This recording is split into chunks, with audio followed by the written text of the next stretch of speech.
All right, welcome back and many thanks for joining us. Time now for our paper review, and let me introduce our guests who will take us through some of the issues that are in the papers today, but also Trevor Ombije is at a different location with a different set of guests, even as we look at matters safety, security, rising from the ashes in the wake of that January January 14 Riverside Drive complex attack.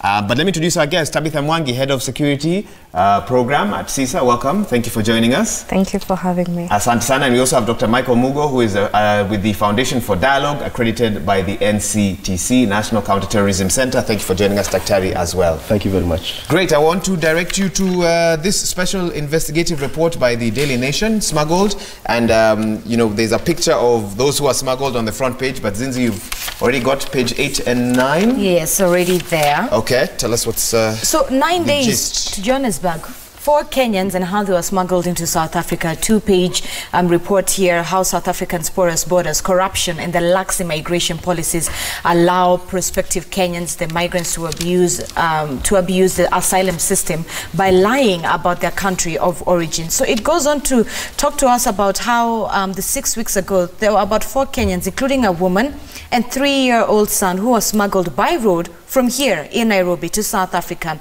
And Nation did an undercover report in regards to this specific story. 45,000 Kenyan shillings is the amount of money, according to Nation undercover reporter, who paid to be smuggled by road from Nairobi to Johannesburg.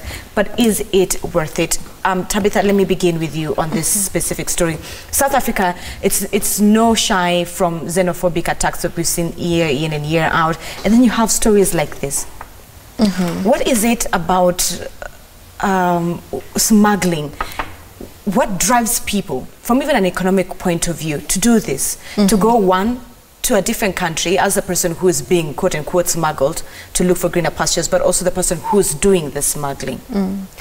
I will start with the person doing the smuggling. Mostly they do it for economic reasons, because this is like 45,000 shillings is not little money given how difficult times have become in Kenya. And so one, it has to do with a lot of people being trafficked and smuggled. And so if you're doing this as a business, then it's very good money for you. But then at the same time, we have to be considerate of the human rights of these people. Like, were they well taken care of during the transit? Did they have everything they needed? Did they know their rights such that if anything happened, let's say in Zimbabwe, because you're using road, who will be there to defend them or say that this is a Kenyan, maybe unfortunately they passed on while on the way, how can we get the body back home? So people have to be very careful, because as much as times have become difficult in Kenya, you don't want to put your life at risk. Right. But we also have a responsibility to make sure that we're making a conducive environment for our people to want to stay at home by trying to make it easy for people to do business, making sure that people get access to capital. If it is a child like this, education should be affordable so that people don't feel like home is not good enough anymore. Dr. Mugo, how common are these stories, or is it just because on this one day the Daily Nation did this story? How common are these stories? I don't think it's a one-day affair. Recently, remember, there was a report where a body dropped in London from Kenya Airways. Yes. So there's a developing desperation on certain people, and they feel their motivation to improve their lives or livelihoods is to leave Kenya for a better place. So there are those who are either lying to them, tricking them, or outright conning them that there is better life outside there. You can live a better life outside Kenya. Remember, recently, during the Senate tours in Rift Valley, there's some when they were talking about maize, who said, kuishi Kenya, siwezi kuishi Kenya, afadhali kukufa. So when people get that desperate, they can do anything. And again, there's this notion that Kenya, there's better life outside Kenya.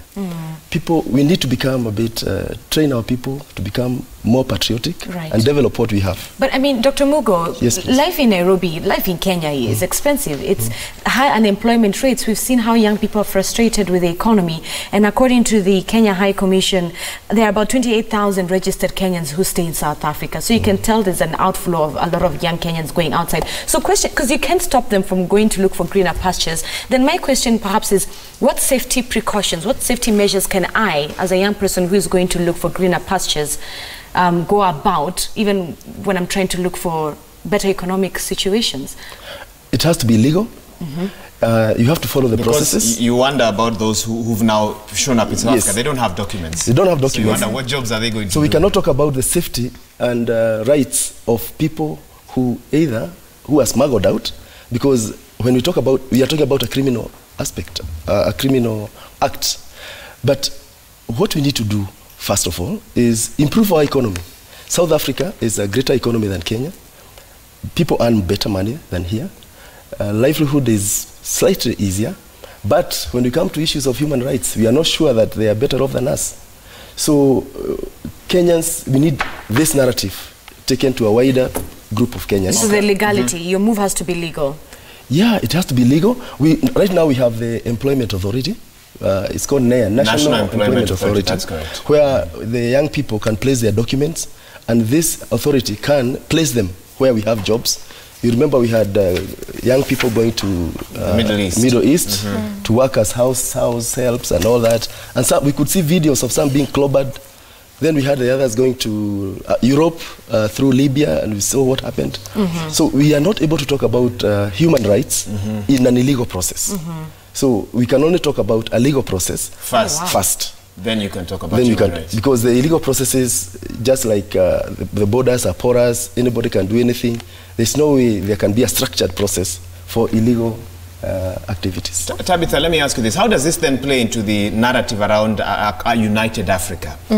The signing by at least 50, I don't know how many 50 countries there are now, to that Africa Continental Free Trade Area deal, where the hope is that Africa can then learn to trade amongst its own people, but which would require open borders. But when South Africa, Nigeria hear how easy it is for people to get into their countries, they're not going to want this. So how do you find that balance? States have to build on their strengths and see what they can learn from other countries, because it's very difficult to prevent people from moving, and people have a right to move to wherever they want, like he said, but legally, not illegally. And in instances where people are moving from one country to another, then the receiving state has certain obligations to make sure that these people are well taken care of.